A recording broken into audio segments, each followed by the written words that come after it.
옛날 옛적 조선시대 중엽 경상도 어느 산골 마을에 도연이라는 가난한 선비가 살고 있었다.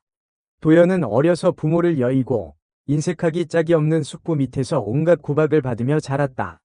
숙부는 학문의 뜻을 둔 도연을 못마땅하게 여겨 글 공부는커녕 하루 종일 밭일만 시켰다. 내 놈은 글 배워봤자 밥 빌어먹을 놈이다. 썩 나가서 밭이나 매. 도연은 숙부의 모진 말에도 굴하지 않고 밤이면 등잔불 아래에서 몰래 책을 읽었다. 그의 꿈은 과거에 급제하여 벼슬길에 나아가 가난하고 힘없는 백성을 위해 일하는 것이었다. 하지만 숙부의 횡포는 날이 갈수록 심해졌다. 도연이 20살이 되던 해 숙부는 더 이상 그를 부양할 수 없다며 집에서 내쫓았다. 이제 내 놈도 성인이 되었으니 제 밥벌이는 스스로 해야지. 내일부터 이 집에서 나가거라. 갈 곳 없는 도연은 정처 없이 길을 떠났다. 그의 손에는 낡은 책 몇 권과 붓, 벼루가 전부였다. 며칠을 굶으며 걷던 도연은 한양으로 향하는 큰 길에 이르렀다. 한양에 가면 어떻게든 살 길이 있겠지.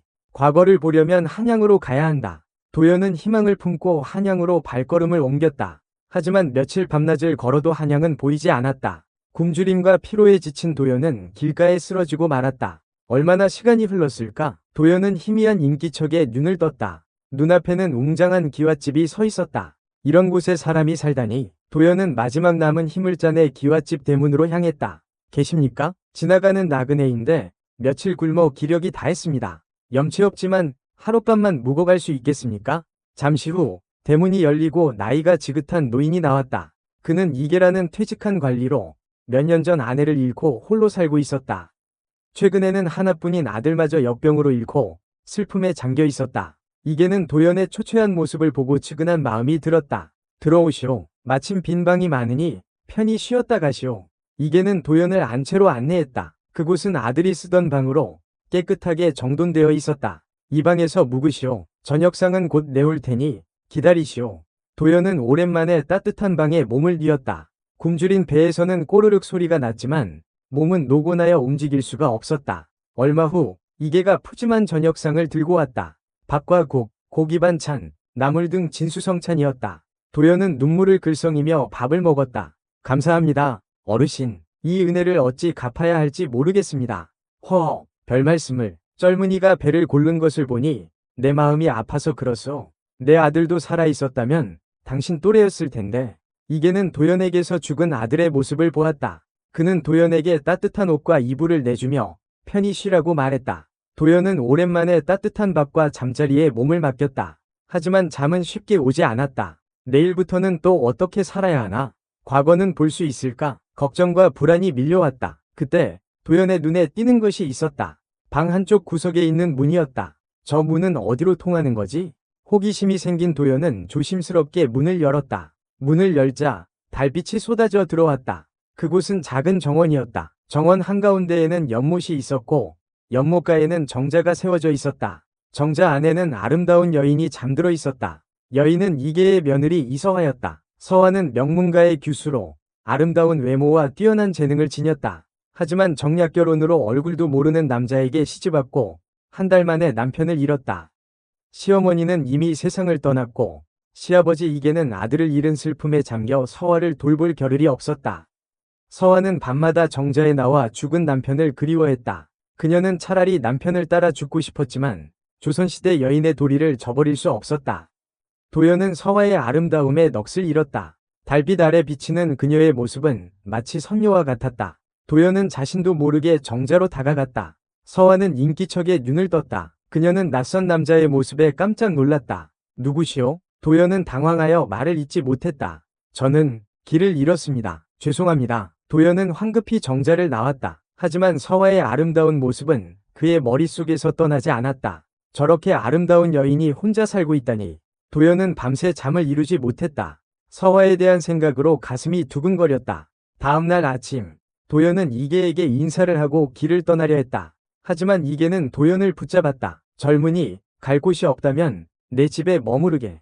내 아들도 자네 또래였는데 자네를 보니 아들 생각이 나는구먼. 이계는 도연에게 자신의 집에서 함께 살자고 제안했다. 도연은 망설였다. 서화에 대한 마음 때문이었다. 하지만 갈 곳 없는 처지에 이계의 제안은 거절할 수 없는 유혹이었다. 어르신, 정말 감사합니다. 하지만 제가 어찌 염치 없이 염치없기는 내 아들이 살아있다면 자네와 형제처럼 지냈을 텐데 그러니 내 아들이라 생각하고 편히 지내게. 도연은 이계의 제안을 받아들였다. 그는 이계의 집에서 머물며 글 공부를 계속했다. 이계는 도연을 친아들처럼 아끼고 보살폈다. 하지만 도연의 마음은 편치 않았다. 서화를 볼 때마다 가슴이 뛰었고 죄책감에 시달렸다. 나는 이 집에서 쫓겨나야 할 놈인데 어찌 감히. 그러던 어느 날 밤 도연은 잠을 이루지 못하고 밖으로 나왔다. 그는 정처 없이 걷다가 서화의 방 앞에 이르렀다. 서화의 방에서는 희미한 불빛이 새어 나오고 있었다. 도연은 문틈으로 방 안을 엿보았다. 서화는 창가에 앉아 달을 바라보고 있었다. 그녀의 얼굴에는 슬픔이 가득했다. 도연은 자신도 모르게 문을 열고 방 안으로 들어갔다. 서화는 깜짝 놀라 도연을 바라보았다. 도련님, 어찌 이 밤중에.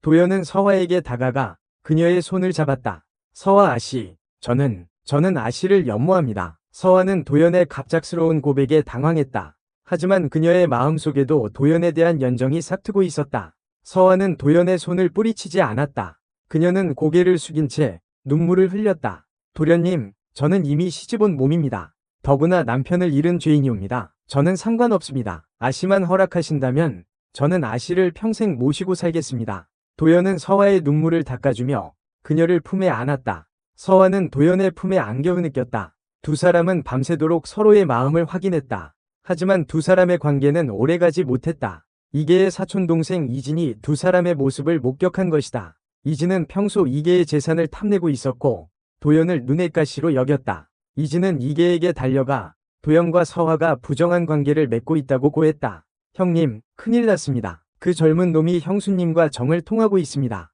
이계는 이진의 말을 믿지 않았다. 하지만 이진은 증거가 있다며 도연과 서화가 함께 있는 모습을 봤다고 주장했다. 제가 두 눈으로 똑똑히 봤습니다.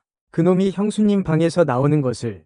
이계는 충격을 받았다. 그는 도연을 친아들처럼 믿고 위지했는데 도연이 자신을 배신했다고 생각하니 가슴이 무너지는 것 같았다.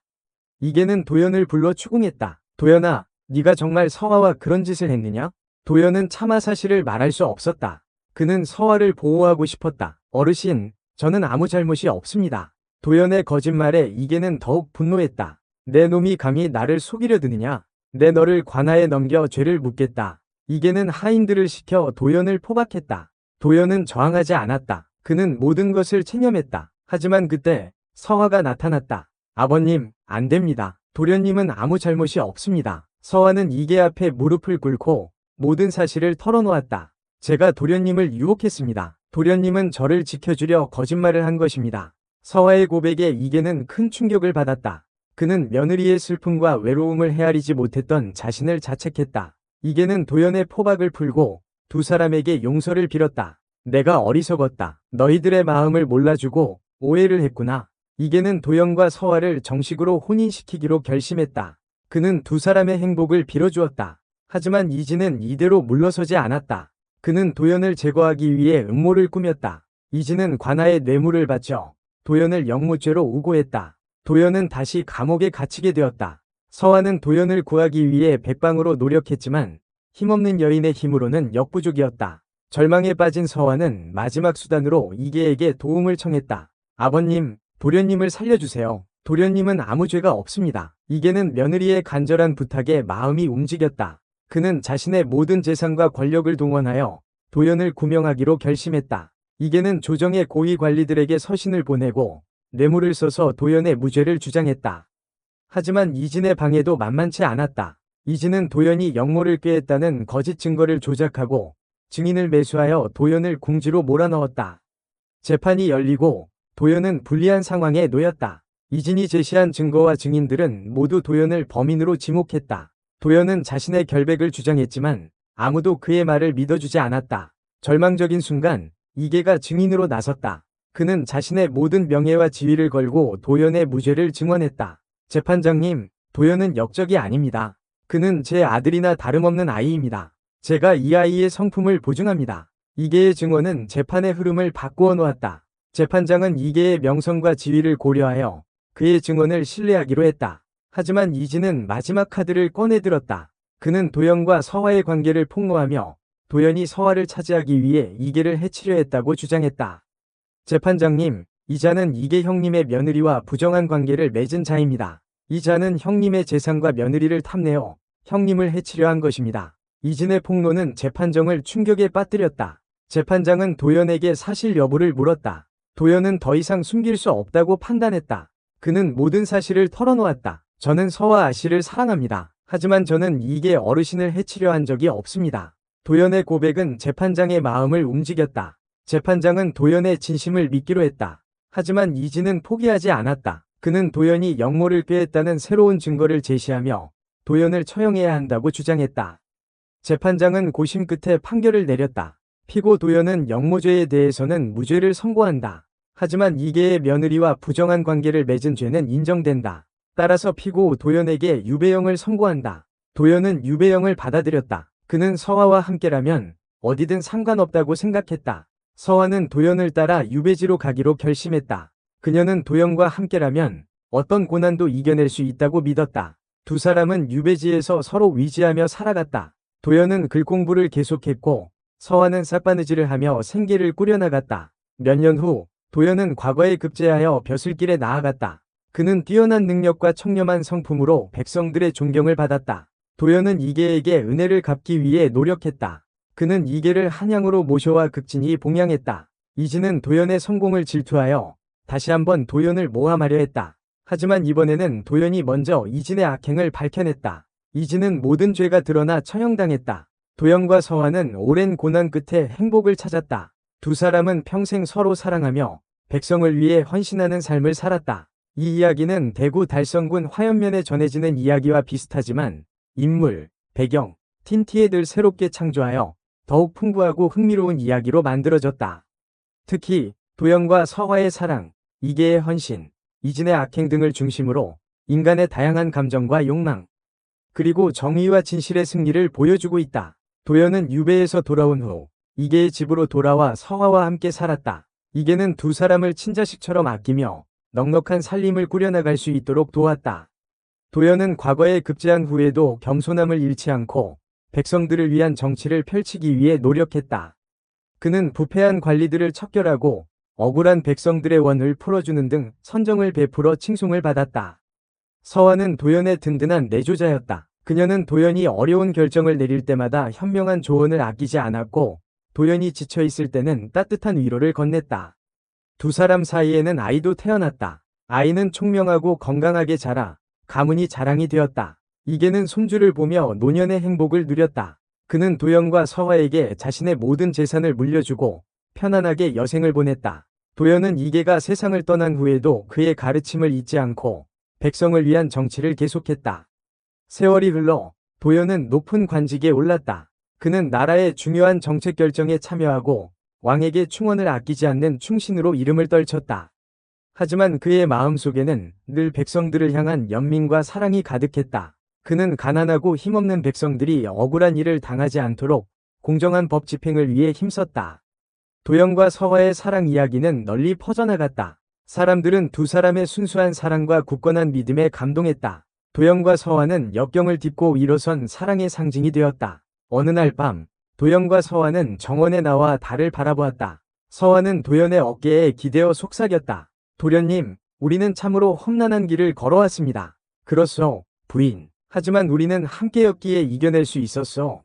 도연은 서화의 손을 잡고 그녀의 눈을 바라보았다. 두 사람의 눈에는 서로에 대한 깊은 사랑과 신뢰가 가득했다. 앞으로도 우리는 함께할 것이오. 어떤 어려움이 닥쳐도 우리는 서로를 믿고 의지하며 헤쳐나갈 것이오. 네, 도련님. 저도 도련님과 함께라면 어떤 고난도 두렵지 않습니다. 두 사람은 달빛 아래에서 서로의 사랑을 확인하며 행복한 미래를 약속했다. 그날 밤, 도연과 서화는 오랜만에 뜨거운 밤을 보냈다. 두 사람은 서로의 몸을 탐하며 사랑을 나누었다. 서화는 도연의 품에 안겨 그의 강인한 팔과 뜨거운 숨결을 느꼈다. 도연은 서화의 부드러운 살결과 아름다운 곡선에 넋을 잃었다. 두 사람은 격정적인 사랑을 나누며 하나가 되었다. 서화야, 사랑한다. 저도요, 도련님. 두 사람의 사랑은 밤이 깊어갈수록 더욱 깊어졌다.